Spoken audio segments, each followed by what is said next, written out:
Ako si Marco. 27 taon na akong nabubuhay sa mundo, ngunit ang isang tao na hindi ko malimutan ay si Celia.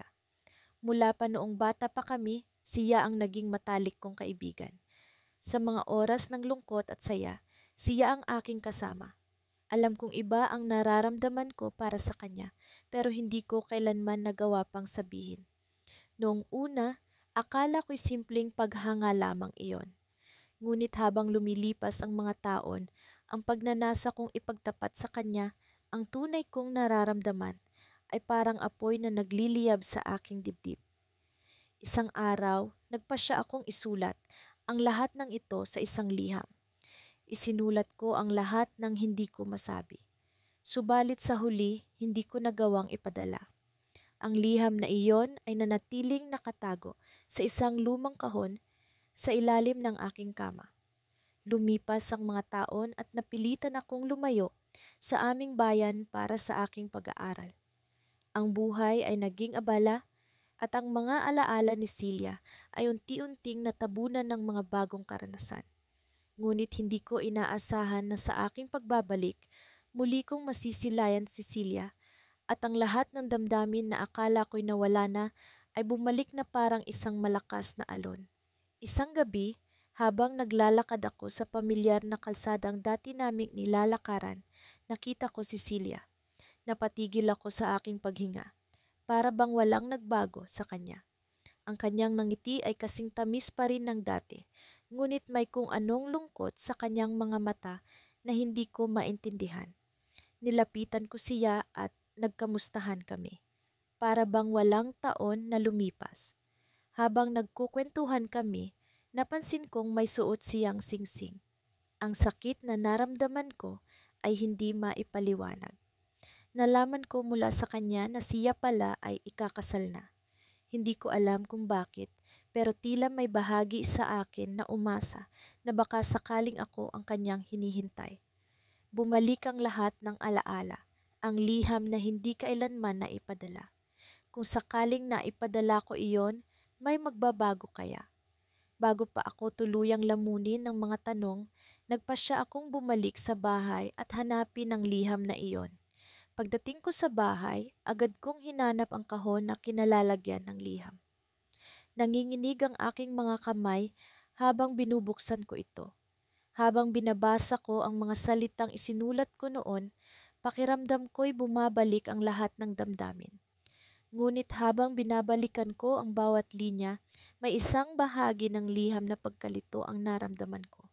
May isang bahagi ng liham kung saan tila may nawawalang mga salita. Mga salitang tila hindi ko maalala kung ako nga ba ang nagsulat. Sa aking paghahanap ng kasagutan, isang lumang litrato ang sumabit sa liham. Litrato namin ni Celia noong bata pa kami, ngunit may isang detalye sa likod ng larawan na hindi ko napansin noon, isang pangalan na hindi ko inaasahan.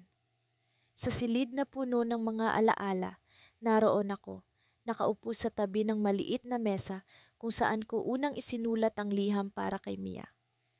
Isang liham na hindi ko kailanman naipadala sa kanya. Sa bawat paglipas ng araw, ang mga salita sa papel ay tila nagiging mas mabigat, puno ng damdamin at panghihinayang. Sa kabila ng lahat, hindi ko magawang bitawan ang pag-asang isang araw ay mababasa niya ito. Mula sa bintana, tanaw ko ang dapit hapon na unti-unting bumabalot sa kalangitan. Ang mga kulay ng langit ay tila nagmimistulang paleta ng emosyon. May lungkot, may saya, at may pag-asang hindi ko matukoy. Sa ganitong mga sandali, inaamin kong ako ay mahilig magmuni-muni, alalahanin ang mga nakaraang taon na puno ng mga tawanan at kwentuhan namin ni Mia. Siya ang aking pinakamatalik na kaibigan, ang taong palaging nandiyan para sa akin sa lahat ng pagkakataon. Isang gabi, habang kami ay magkasama sa isang kafe, nagkaroon ako ng lakas ng loob na sabihin sa kanya ang nararamdaman ko. Ngunit sa halip ng mga salita, mga hikbi ang lumabas sa aking bibig. Nang makita niya akong umiiyak, hinawakan niya ang aking kamay at nagpakita ng ngiti na puno ng pag-unawa. Hindi ko malilimutan ang gabing iyon kung saan naramdaman ko ang init ng kanyang palad na tila nagsasabing, nandito lang ako. Mula noon, mas naging mahirap para sa akin na ipahayag ang aking nararamdaman. Kaya't nagdesisyon akong isulat ang liham na iyon, isang liham na puno ng bawat damdamin na hindi ko maipahayag ng harapan. Sa bawat pagtipa ng mga salita, naramdaman ko ang pagluwag ng aking dibdib.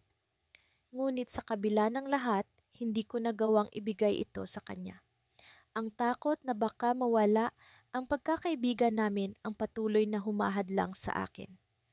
Sa paglipas ng mga buwan, mas lalo akong nahirapan. Ang liham ay nanatiling nakatago sa loob ng isang lumang kahon kasama ng iba pang mga alaala.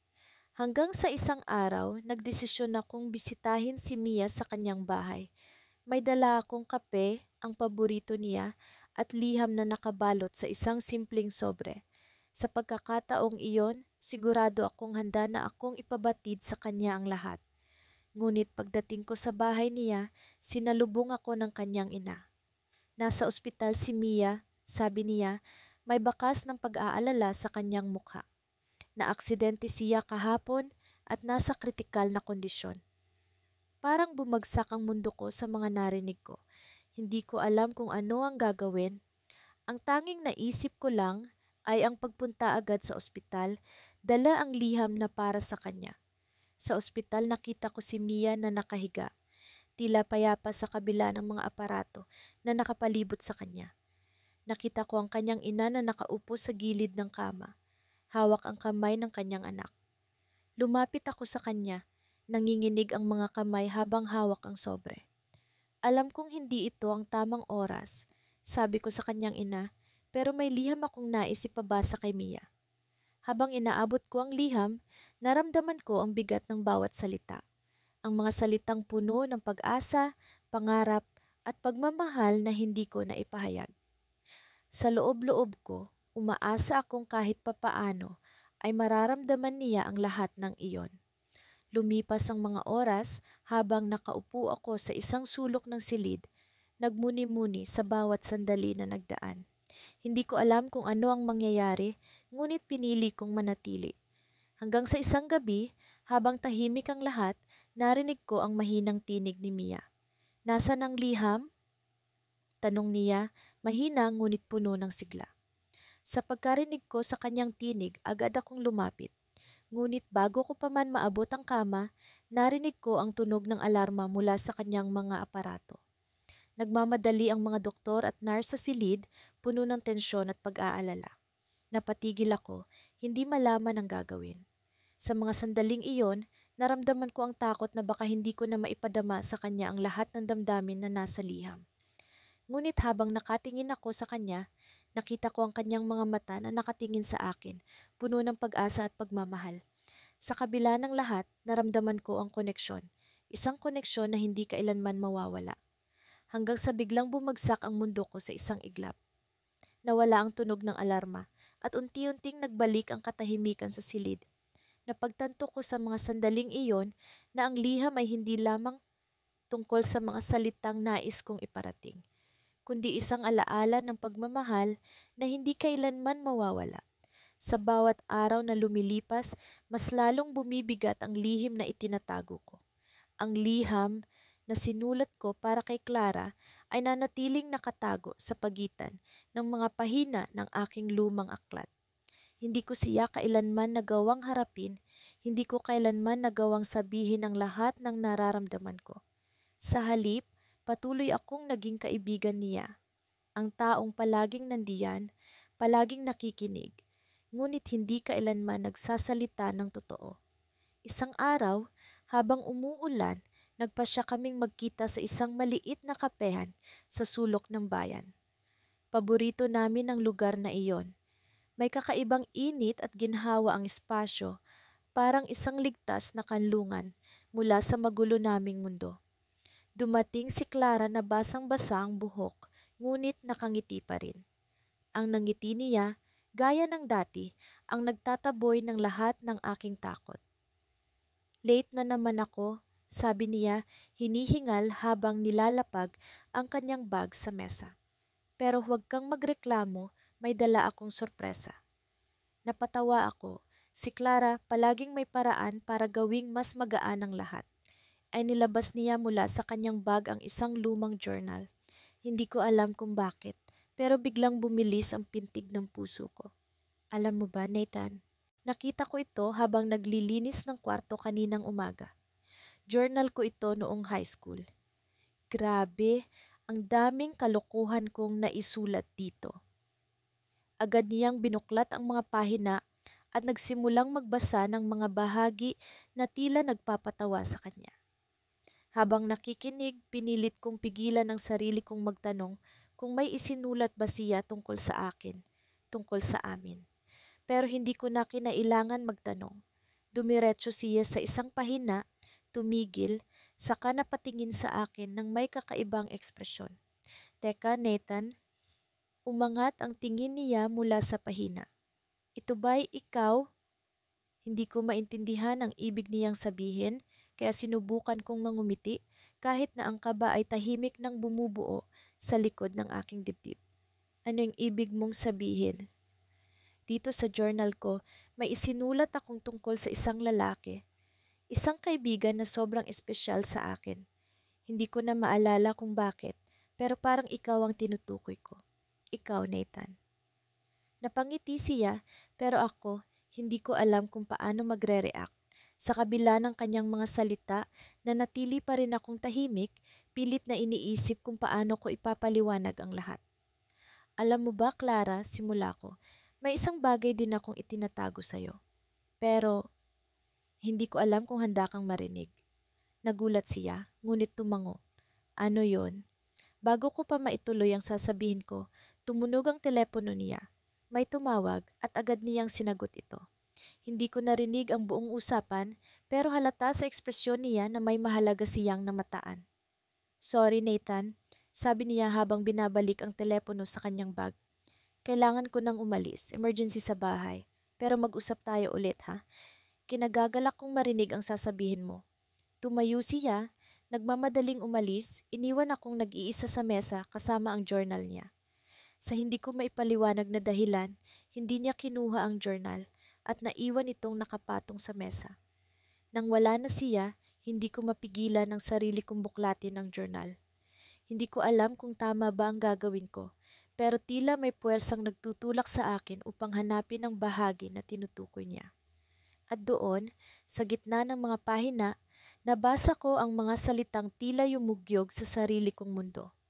Si Nathan, ang kaibigan kong hindi ko alam kung kailan ko magagawang sabihin ang lahat ng nararamdaman ko. Natatakot ako na baka mawala siya kapag nalaman niyang mahal ko siya nang higit pa bilang kaibigan. Hindi ko alam kung paano ko haharapin ang mga salitang iyon. Mahal din pala ako ni Clara. Mahal niya ako noon pa man. Pero bakit hindi niya sinabi? Bakit kami parehong natakot? At bakit tila napakabilis niyang lumayo kanina kung gayong ang dami naming kailangang pag-usapan? Pinilit ko ang sarili kong kalmahin ang damdamin ko. Kinuha ko ang journal, binalot ito sa aking jacket, saka umalis sa kapehan. Hindi ko maialis sa isip ko ang posibilidad na pareho naming sinayang ang pagkakataon. Pero higit sa lahat, may isang tanong na naglalaro sa isipan ko. Kung mahal niya ako, bakit tila may bahagi sa kanya na hindi ko pa rin naiintindihan? Habang naglalakad pa uwi, napansin ko ang isang bagay na hindi ko inaasahang makita. Sa likod ng journal, may nakasingit na piraso ng papel. Kinuha ko ito, binuklat, at halos hindi ko na maihakbang ang mga paa ko mula sa nabasa ko. Ang liham na isinulat ko para kay Clara. Naroon ito nakasingit sa journal niya. Biglang bumalik lahat ng alaala. Ang araw na sinulat ko ang liham. Ang gabi kung kailan halos ibigay ko na ito sa kanya, ngunit pinili kong hindi. Ngunit paano ito napunta sa kanya? Kailan niya ito nakita? At higit sa lahat, bakit hindi niya ito binanggit? Sa pagbukas ko ng liham, natigilan ako. Ang pirma ko, ang mga salitang isinulat ko, lahat naroon. Ngunit may isang bagay na bumago sa lahat. Sa ilalim ng aking pirma, may nakasulat na bagong mensahe na hindi ko isinulat. Nathan, alam kong hindi mo kailanman na ipadala ang liham na ito. Pero gusto kong malaman mo na ang sagot ko sa tanong mo ay, o, napahinto ako sa pagbabasa. Ano ang ibig sabihin nito? Kailan niya isinulat ang sagot? At bakit parang huli na ang lahat para sa amin? Sa likod ng mga salitang iyon, may pirma si Clara at ang petsa. Ang petsa ay 3 taon na ang nakaraan. Sa bawat pagsikat ng araw ay tila ba unti-unti ring naglalaho ang pag-asang makakasama ko si Clara. Magkaibigan kami mula pa noong kolehiyo, ngunit sa kabila ng aming matibay na samahan, may lihim akong itinatago. Isang liham ng pagmamahal na hindi kailanman naipadala. Sa bawat pagdaan ng mga araw, nadarama kong ang pagkakataon ay lumilipas na at ang pag-amin ko'y tila isang pangarap na lamang. Isang umaga, habang naglalakad kami sa park, hindi ko maiwasang mapansin ang kakaibang saya sa kanyang mga mata. Anong meron, Clara? Tanong ko habang tinutukan siya ng tingin. May magandang balita lang ako, sagot niya, sabay bitaw ng isang matamis na ngiti na lalong nagpalambot sa puso ko. May offer akong trabaho sa ibang bansa. Natigilan ako. Sa sandaling iyon, parang tumigil ang mundo. Ang mga salitang iyon ay tila punyal na unti-unting bumaon sa aking dibdib. Wow, that's great! Pilit kong ngumiti habang pinipigilan ang sariling damdamin. Ngunit sa loob-loob ko, alam kong ito na ang magiging wakas ng aming kwento, ang simula ng kanyang paglayo. Sa gabing iyon, hindi ko maiwasang magmuni-muni habang nakaupo sa aking kama. Sa tabi ko, nakalatag ang isang lumang kahon kung saan nakatago ang liham na isinulat ko para kay Clara. Sa bawat tiklop nito, naroon ang mga salitang puno ng pag-asa at pangarap. Ngunit sa bawat pagkakataon na akma ko na itong ibigay, lagi akong napipigilan ng takot, takot sa pagkawala ng aming pagkakaibigan, takot sa hindi niya pagsang-ayon. Isinulat ko ang liham noong kami ay nasa huling taon ng kolehiyo. Nagsimula ito bilang isang simpleng pag-amin ng nararamdaman, ngunit sa kalaunan ay naging isang masalimuot na talumpati ng pag-ibig.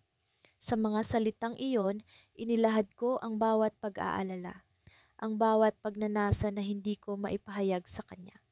Clara, matagal na kitang mahal. Ito ang mga salitang hindi ko kayang iparinig sa kanya. Kinabukasan, nagpasya akong bumisita sa kanyang bahay. Nais kong ipakita sa kanya kung gaano ko siya pinahahalagahan bago siya tuluyang umalis. Pagbukas ng pintuan, bumungad sa akin ang kanyang mga gamit na nakabalot na, handa na sa kanyang pag-alis. Halika, pasok ka, wika niya. Nagsimula kaming mag-usap tungkol sa kanyang mga plano sa bagong buhay na naghihintay sa kanya. Habang nag-uusap kami, hindi ko maiwasang isipin ang liham na nasa bulsa ko. Sa bawat sandali, tila may bumubulong sa akin na ngayon na ang tamang oras. Ngunit sa bawat pagdadalawang isip, naroon ang takot na baka hindi niya ako maintindihan. Clara, may gusto sana akong sabihin. Panimula ko, ngunit agad kong binawi ang mga salita. Ano yon? Tanong niya, puno ng pagtataka. Wala. Gusto ko lang sanang magpasalamat sa lahat ng oras na magkasama tayo. Sagot ko, pilit na itinatago ang tunay kong nararamdaman. Bumungad ang isang katahimikan na tila ba nagbibigay diin sa mga salitang hindi ko masambit. Muli kong naramdaman ang bigat ng liham sa aking bulsa, tila nagmamakawa na ito'y aking ilabas. Sa kanyang pag-alis, naglakad kami papunta sa istasyon ng bus. Sa bawat hakbang, naramdaman kong unti-unti nang lumalayo ang aking pagkakataon. Sa wakas, huminto kami sa harap ng bus na magdadala sa kanya sa paliparan. Take care, Clara, ang tanging nasabi ko. Niyakap niya ako ng mahigpit at sa huling pagkakataon, naramdaman ko ang init ng kanyang pagmamahal bilang kaibigan. Habang papalayo ang bus, hindi ko maiwasang isipin ang mga salitang hindi ko nasabi. Tila ba may bahagi sa akin na nawala sa pag-alis niya. Sa gitna ng aking pag-iisa, naramdaman ko ang pag-ikot ng mundo, isang mundo kung saan ang pag-amin ko ay nananatiling lihim. Pagdating ko sa bahay, naupo ako sa tabi ng aking kama, tanga ng liham na hindi kailanman naipadala. Sa aking pagmuni-muni, may biglang kumatok sa pintuan. Nagulat ako nang makita si Clara nakatayo sa harap ko. Nakalimutan ko ang isang bagay, wika niya, sabay ng ngiti. Sa sandaling iyon, isang ideya ang pumasok sa aking isipan. Clara, may kailangan kang malaman. Ngunit bago ko pa man maibigay ang liham, nagbukas siya ng kanyang bag at iniabot sa akin ang isang piraso ng papel. May liham ako para sa'yo, wika niya. Sa aking pagkabigla, binuksan ko ang liham at sa bawat salita nito, naramdaman ko ang pag-ikot ng mundo. Matagal na kitang mahal, nakasulat doon. Mga salitang halos kapareho ng aking liham na hindi ko naipadala. Sa isang iglap, nagbago ang lahat at sa pagdulo ng aming kwento, natagpuan namin ang pag-ibig sa likod ng mga liham na hindi nasabi. Hindi ko alam kung paano ako napunta sa harap ng pintuan niya. Parang ang bigat ng bawat hakbang ko, pero heto ako. Nakatayo sa harap ng pintuan ni Andrea. Isang simpleng liham lang naman ang hawak ko. Ngunit tila ba ito ang nagdadala ng lahat ng mga alaala at damdamin na matagal ko nang ikinukubli. Alam kong oras na para sabihin ang totoo, ngunit sa kabila ng lahat ay may bahagi pa rin sa akin na takot at nag-aalinlangan. Mula nang magkahiwalay kami ni Andrea, ang buhay ko ay naging isang serye ng mga paano kung. Paano kung sinabi ko ang nararamdaman ko noon pa? Paano kung hindi ko pinalampas ang pagkakataong ipaglaban ang pagkakaibigan namin? Paano kung hindi ko nabaon sa limot ang liham na ito, ang mga katagang isinulat ko, ngunit hindi ko nagawang ipadala? Tulad ng dati, si Andrea pa rin ang Andrea na kilala ko. Ang kanyang nanangiti ay tila ba kayang pawiin ang lahat ng bagyo sa loob ko. Ngunit may kakaiba sa kanyang mga mata ngayon. Para bang may hinahanap siya, may kulang, at alam kong ako ang dahilan nito. Hindi ko alam kung paano sisimulan ang pag-uusap. Ang tanging nasabi ko lang ay, Andrea, kailangan nating mag-usap. Naupo kami sa kanyang sala at habang siya ay nagtitimpla ng kape, ang puso ko ay tila ba may sariling ritmo na sinasabayan ng kaba sa dibdib ko. Iniabot niya sa akin ang isang tasa at sa isang iglap, bumalik lahat ng mga alaala. Ang mga tawanan, ang mga kwentuhan, hanggang madaling araw, ang mga simpleng sandali na tila walang katapusan. Anong meron? Tanong ni Andrea, tila ba nagbibirong may halong pagkabahala. Hinugot ko mula sa bulsa ang liham na matagal nang nakaipit sa isang lumang libro sa kwarto ko. Ito, sabi ko habang iniabot ang liham sa kanya. Matagal ko nang gustong ibigay sa iyo ito, pero hindi ko nagawa. Kinuha niya ito, at habang binabasa niya ang bawat salita, tila ba unti-unting bumabalik ang lahat ng mga alaala sa kanya. Ang liham na iyon ay puno ng mga salitang hindi ko masabi noon. Mga salitang puno ng pangarap, pag-asa, at pag-amin ng nararamdaman ko para sa kanya. Habang binabasa niya, napansin ko ang mga luha sa kanyang mga mata. Hindi ko alam kung luha ito ng kalungkutan, katuwaan, o pangungulila. Ngunit ang isang bagay na sigurado ako, ang liham na ito ay nagdala ng bigat na matagal ko nang dinadala. Bakit ngayon mo lang ibinigay sa akin ito? Tanong niya, punong-puno ng hinanakit. Dahil noon, natakot ako, sagot ko. Natakot ako na masira ang pagkakaibigan natin. Natakot akong mawala ka. Pero hindi mo ba naisip na sa hindi mo pagsabi, mas lalo mo akong nawala? Sagot ni Andrea, at doon ko naramdaman ang bigat ng aking pagkukulang. Alam kong tama siya. Sa aking pananahimik, sa aking pagkatakot, unti-unti kong nawala ang taong pinakamahalaga sa akin. Subalit bago pa man ako makasagot, biglang may kumatok sa pinto. Nagulat kami pareho at hindi ko maipaliwanag ang kaba na nadama ko. Tumayo si Andrea upang buksan ito at sa pagbukas ng pinto, bumungad ang isang lalaking hindi ko inaasahan. "Hi love, dumaan lang ako para ibigay ito," sabi ng lalaki habang iniabot ni kay Andrea ang isang maliit na kahon na tila ba alahas. Hindi ko maipaliwanag ang naramdaman ko sa mga sandaling iyon. Tila ba ang mundo ko ay gumuho at lumabo ang lahat ng aking mga pangarap na sana'y maibalik ang lahat sa dati. Pasensya na, hindi ko nasabi agad.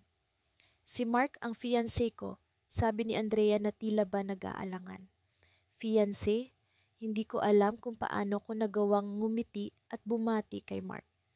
Ang tanging alam ko, ang lahat ng mga pangarap ko ay tila nawala sa isang iglap. Ang liham na sana'y magdadala ng pag-asa ay siya ring nagdala ng pagdurusa. At sa sandaling iyon, habang pinagmamasdan ko si Andrea at ang kanyang bagong mundo, alam kong huli na ang lahat.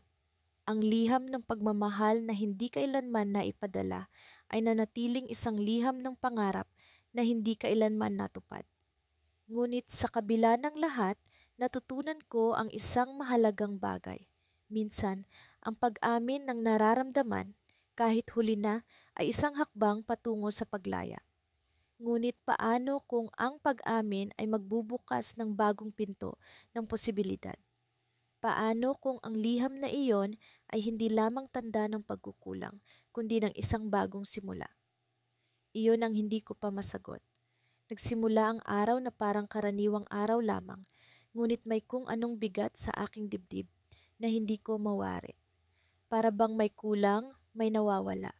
Sa kabila ng maingay na paligid ng lungsod, tila nakabibingi ang katahimikan sa loob ng aking puso.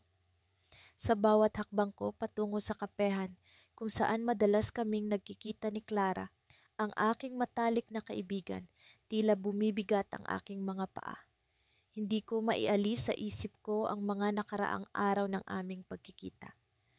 Ang mga ngiti niya na palaging nagbibigay liwanag sa aking mundo. Ang kanyang mga mata na tila nagsasalita ng mga lihim na hindi niya kailanman binanggit.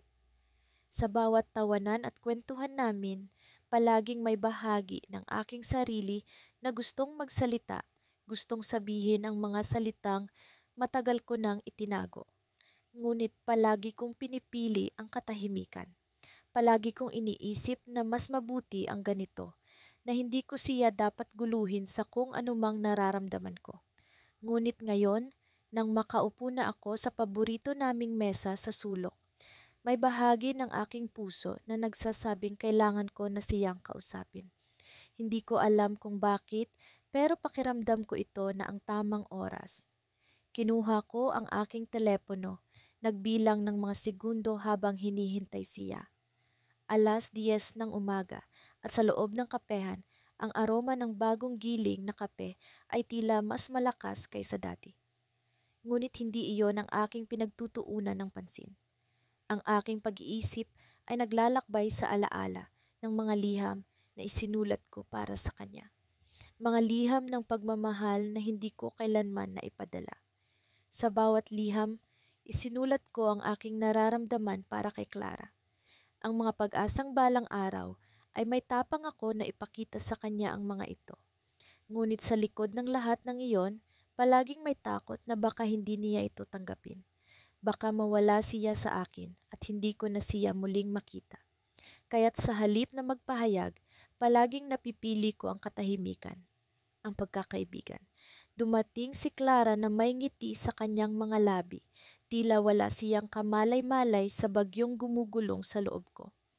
Nagsimula kami sa karaniwang kwentuhan, ang mga plano para sa weekend, ang mga bagong pelikula, ang mga pangarap na gusto naming tuparin. Ngunit habang tumatagal, hindi ko na mapigilan ang aking sarili. Alam kong kailangan ko nang magsalita. Kailangan ko nang maging matapat sa aking nararamdaman. "Clara," sabi ko, habang pinipilit kong kalmahin ang aking nanginginig na mga kamay. "May isang bagay akong gustong sabihin sa iyo." Tumingin siya sa akin, ang kanyang mga mata ay puno ng kuryosidad. "Ano yon, Daniel?" Huminga ako ng malalim, Pilit na tinatanggal ang kaba sa aking dibdib. Matagal ko nang gustong sabihin ito, pero natatakot ako. Hindi ko alam kung paano mo ito tatanggapin. Nakita ko ang pag-aalala sa kanyang mukha. Daniel, ano bang problema? Alam mo naman na nandito lang ako para sa'yo. Isang ngiti ang sumilay sa aking mga labi, ngunit puno ito ng lungkot. Clara, mahal kita, hindi bilang kaibigan, kundi higit pa doon. Natahimik siya, tila hindi makapaniwala sa mga narinig. Ang kanyang mga mata ay nagtatanong, naguguluhan. Sa mga sandaling iyon, naramdaman ko ang pagkatalo. Ngunit bago pa man siya makapagsalita, bago pa man niya maipakita ang kanyang reaksyon, ang telepono niya ay nagring. Isang tawag na tila sumabog sa katahimikan ng aming mundo. Isang tawag na nagdala ng balita na hindi ko inaasahan. Nang matapos niyang sagutin ang tawag, bumalik siya sa akin, ngunit ibang Clara na ang nasa harapan ko. Isang Clara na puno ng kalungkutan at pagkabigla. Daniel, sabi niya, halos hindi makapagsalita. Ano nang nangyari? Tanong ko, hindi makapaniwala sa biglang pagbabago ng sitwasyon. Danny, si Lucas, na aksidente siya. Kailangan ko siyang puntahan. Lucas, ang boyfriend ni Clara. Ang taong palaging nasa gilid ko ngunit hindi ko pinapansin. At ngayon, sa mga oras na akala ko'y maaari nang maging kami, biglang bumalik sa kanya ang mundo ng kanyang pag-ibig. Nakita ko ang mga luha sa kanyang mga mata at alam kong nagbago na ang lahat. Hindi ko siya mapipigilan. Hindi ko siya maipaglalaban. Sa kabila ng aking pagtatapat, sa kabila ng mga liham na hindi kailanman na ipadala, siya ay kailangan ng lumisan. Daniel, patawarin mo ako, sabi niya bago siya tumakbo palabas ng kapehan. Kailangan ko siyang puntahan. Ang mga salitang iyon ay nag-iwan ng sugat sa aking puso. At sa mga sandaling iyon, sa kabila ng aking pag-ibig, alam kong hindi ito ang aking kwento. Hindi ito ang aming kwento. Ngunit sa kabila ng lahat, sa loob ng aking puso, patuloy akong umaasa. Patuloy ang pag-asam, kahit alam kong hindi kailanman magiging sapat. Ang mga araw ay tila nagiging isang malabong alaala. Ngunit ang alaala ni Eliza ay nananatiling buhay sa aking isipan. Sa bawat hakbang ko sa kahabaan ng makipot na kalye kung saan kami madalas maglakad, pakiramdam ko'y kasama ko pa rin siya. Isang bagay na hindi ko kailanman naisip na mangyayari ay ang hindi ko na siya makita. Ngunit heto ako, naglalakad mag-isa, habang ang mga dahon ng puno ay unti-unting nalalagas sa paligid. Hindi ko alam kung saan magsisimula, ngunit kailangan kong ipaalam sa kanya ang laman ng aking puso, ang damdamin na matagal ko nang kinikimkim. Sa loob ng maraming taon, ang aming pagkakaibigan ay naging isang matibay na haligi sa aking buhay. Siya ang naging sandigan ko, kapwa sa mga panahon ng ligaya at sa mga pagkakataong tila ang mundo ay nagiging mabigat. Ngunit sa likod ng mga ngiti at tawanan, may lihim akong tinatago. Noong kami ay magkasama pa, madalas kong sinusubukan na ipakita sa kanya ang aking nararamdaman sa mga simpleng bagay. Isang bulaklak na bigla kong ibibigay sa kanya o kaya'y mga munting regalo na walang okasyon. Hindi ko alam kung naiintindihan niya ang mga iyon o kung sadyang magaling lang siya magpanggap na hindi niya alam. Sa tuwing magtatangkang magsalita ang aking puso, pipiliin kong manahimik, natatakot sa posibleng pagbabago sa aming relasyon. Hanggang sa dumating ang araw na huli ko siyang nakita. Isang ordinaryong araw na tila hindi ko inaasahan na magiging huli na pala. Nagkita kami sa kapehan gaya ng dati. Masaya siyang nagkuwento tungkol sa mga bago niyang plano, mga pangarap na gusto niyang matupad. Nakikinig ako, ngunit sa loob-loob ko'y naglalaban ang kagalakan at takot. Kagalakan dahil sa kanyang mga pangarap at takot dahil sa posibleng pagkawala niya sa aking tabi. Pag-uwi ko ng bahay, naupo ako sa harap ng aking mesa at nagsimulang magsulat. Isang liham na puno ng damdamin, pag-asa at pangarap na sana'y magkasama naming matutupad. Sinulat ko ang lahat ng hindi ko magawang sabihin sa kanya, ang mga salitang nagmumula sa kaibuturan ng aking puso. Habang sumusulat, naramdaman ko ang pagluwag ng aking dibdib. Sa wakas, nailabas ko rin ang lahat kahit hindi ko alam kung kailan ko ito maibibigay. Ngunit ang liham na iyon ay nanatiling nakatago sa loob ng aking drawer. Sa bawat araw na lumipas, sinubukan kong mag-ipon ng lakas ng loob para ibigay ito sa kanya. Ngunit tila may pumipigil sa akin. Takot sa posibilidad na ang lahat ng ito ay magwawakas, na ang aming pagkakaibigan ay masisira. Kaya't pinili kong hindi siya tawagan, hindi siya puntahan. Pinili kong maghintay sa pagkakataong baka siya ang lumapit. Hanggang sa isang araw, isang tawag ang bumungad sa akin. Isang hindi inaasahang tawag na nagmula mismo kay Elisa. Nang marinig ko ang kanyang tinig, hindi ko maiwasang manginig. Siya'y humihingi ng tawad sa hindi inaasahang pagkawala at sinabi niyang may mahalaga siyang sasabihin.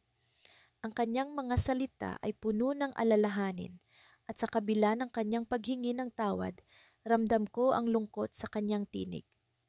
May isang bagay akong kailangan mong malaman, sabi niya. Hindi ko alam kung paano ito sasabihin pero kailangan mong malaman. Habang siya'y nagsasalita, ramdam ko ang bigat ng kanyang mga pahiwatig. Sa kabila ng kanyang mga salita, may hindi ko maipaliwanag na kaba ang bumalot sa akin. Nagpatuloy siya at sa kanyang bawat paghinga, tila siya'y nag-aalinlangan. Ang kanyang boses ay puno ng emosyon, damdaming patuloy na bumabalot sa akin. Nagpa siya akong lumipat sa ibang lugar, aniya. Hindi ko na ito maitatago pa. Hindi ko alam kung paano, pero kailangan kong umalis. Sa mga sandaling iyon, hindi ko alam kung ano ang nararamdaman ko. Ang ligaya sa kanyang mga pangarap ay tila sinasalubong ng lungkot sa kanyang pagkawala. Ang liham ng pagmamahal na hindi kailanman na ipadala ay nananatiling lihim sa aking dibdib. Ngunit sa kanyang pag-alis, isang desisyon ang biglang umusbong sa aking isipan. Kailangang malaman niya, kailangang malaman niya ang lahat ng damdamin ko bago pa siya tuluyang mawala. Subalit, bago pa man ako makapagsalita, isang hindi inaasahang pagkatok ang umalingaw-ngaw sa pintuan. Nagmadali akong bumangon, iniwan ang telepono sa mesa. Sa pagbukas ko ng pinto, isang pamilyar na mukha ang bumungad sa akin. Si Elisa, may luha sa kanyang mga mata, at ang kanyang mga labi ay bumigkas ng mga salitang nagpatigil sa aking mundo. I found your letter, sabi niya habang hawak ang liham na hindi ko kailanman na ipadala. Sa bawat pagpatak ng ulan sa bubong ng aking apartment, tila sinasalamin nito ang pagpatak ng mga luha sa aking puso. Hindi ko maiwasang magbalik tanaw sa mga alaala naming dalawa ni Clara, ang babaeng minahal ko ng higit pa sa inaasahan. Ngayong gabi, habang nakaupo ako sa harap ng aking lumang typewriter, ang hindi na ipadalang liham ay nasa tabi ko, nakatiklop at tila nag-aanyaya na ito'y basahin. Hindi ko alam kung bakit hindi ko nagawa noon ang simpleng hakbang na iyon. Marahil ay natakot akong masira ang aming pagkakaibigan. Marahil ay natakot akong marinig mula sa kanya na hindi niya nararamdaman ang pareho. Ngunit ngayong gabi, sa wakas, nagpasya akong buksan ang liham na ito at basahin ang nilalaman nito, kahit para lamang sa aking sarili. Minamahal kong Clara, hindi ko alam kung paano ko sisimulan ang liham na ito. Sa totoo lang, ilang beses ko nang sinubukang isulat ito, ngunit tila ang mga salita ay nagtatago sa aking isipan, takot na ipahayag ang nararamdaman ko. Ngunit ngayon, sa wakas, narito ako. Sinusubukang bigyang katawan ang damdaming matagal ko nang kinukulong sa aking puso.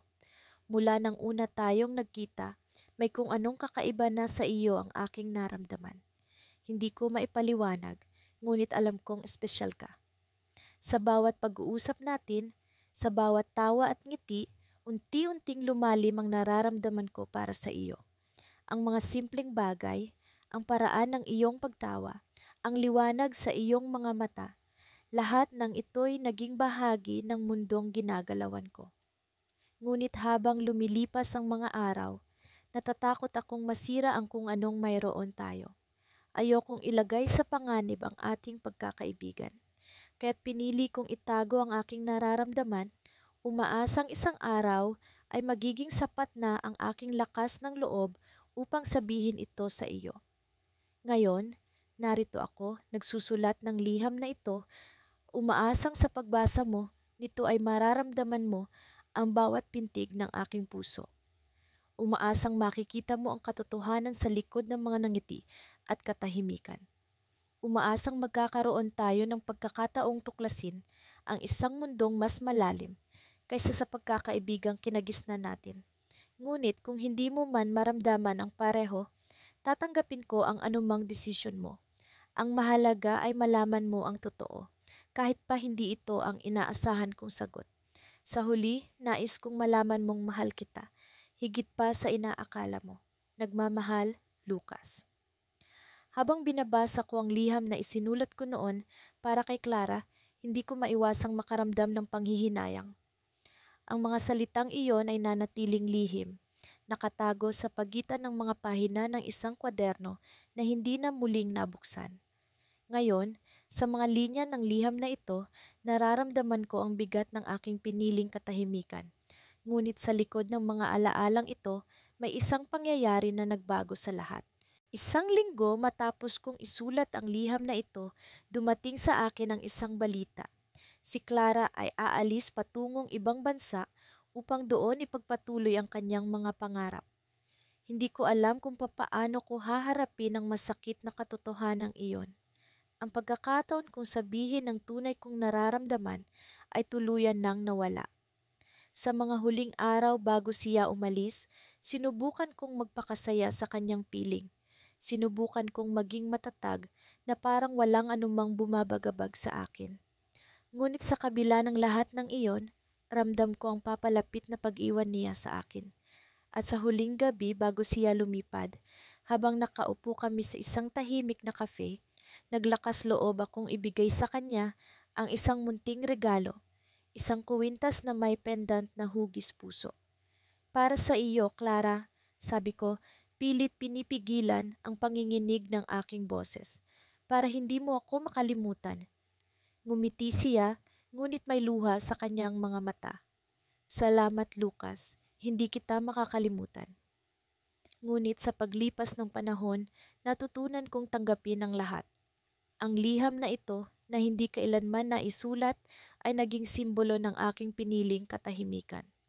Ngunit sa likod ng bawat pahina, sa likod ng bawat salitang hindi nasambit, alam kong ang aking pagmamahal ay mananatili, isang lihim na hindi kailanman maipapadala. Habang nakatingin ako sa labas ng bintana, natatanaw ko ang isang pamilyar na silweta sa kabila ng kalsada. Isang pamilyar na nangiti, isang pamilyar na presensya. Si Clara, nakatingin sa akin, hawak ang pendant na ibinigay ko. Sa pagbabalik tanaw, biglang bumilis ang tibok ng aking puso. Ngunit sa likod ng nangiti niya, may kung anong hindi ko inaasahan. Isang liham na hawak-hawak niya. Tila nag-aanyaya na iyon ay akin ding basahin. Sa araw na iyon, hindi ko inaasahang makatatanggap ako ng liham mula kay Mia. Sa aming dalawa, ako ang madalas na sumusulat, nagpapahayag ng aking nararamdaman gamit ang tinta at papel. Ngunit nang makita ko ang pamilyar na sulat kamay niya sa sobre, hindi ko mapigilang manginig ang aking mga kamay sa halo-halong kaba at pananabik. Nang buksan ko ang liham, bumungad ang isang simpleng pagbati. Mahal kong Alex, ilang taon na rin ang lumipas simula nang huli kong marinig ang tinig niya sa telepono o makita man lang ang nangiti niyang palaging nagpapagaan sa aking araw. Ang bawat salita ay tila bumabalot sa akin ng mga alaala ng mga araw na magkasama kaming nag-aaral sa ilalim ng lilim ng mga puno, nagkukwentuhan ng aming mga pangarap at nagtatawanan sa mga simpleng bagay na tanging kami lamang ang nakakaintindi. Ngunit habang binabasa ko ang bawat linya, nagiba ang tono ng liham. Matagal na kitang gustong sulatan, sabi niya. Ngunit ang takot na hindi mo maintindihan o masaktan lamang kita ang naging dahilan ng aking pananahimik. Sa puntong ito, unti-unti kong naramdaman ang bigat ng mga salitang hindi kayang ipahayag ng isang simpleng pag-uusap. Hindi ko na kayang itago, Alex, patuloy niya.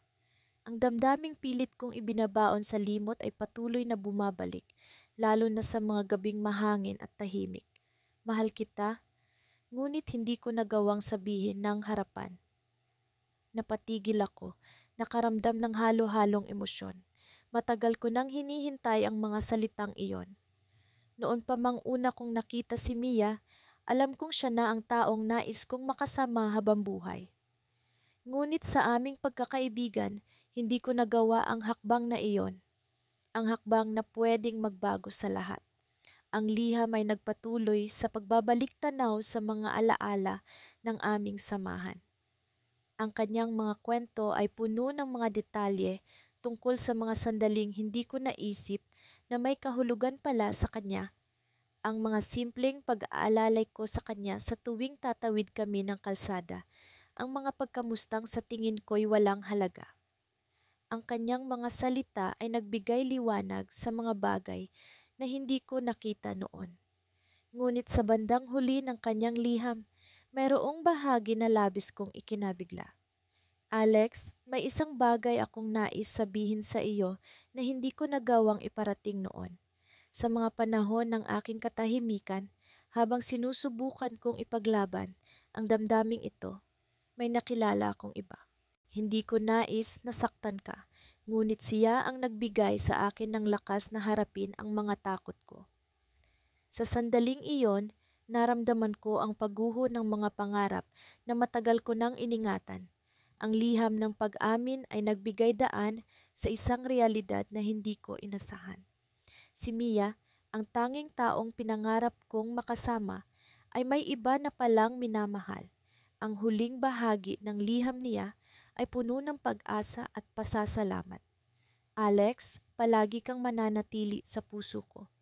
Hindi ko man masabi sa iyo noon ang tunay kong nararamdaman.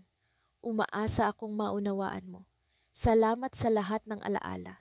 Ipinagdarasal ko ang iyong kaligayahan. Nang matapos kong basahin ang liham, hindi ko maiwasang magtanong sa sarili ko kung bakit hindi ko nagawang iparating ang aking damdamin sa kanya noon pa. Sa kabila ng lahat ng mga pagkakataong iyon, bakit hindi ko nagawang umamin? Ngunit alam ko, sa likod ng lahat ng ito, kailangan kong tanggapin ang kanyang desisyon at magpatuloy. Habang nakatitig ako sa liham, biglang bumukas ang pinto ng aking silid.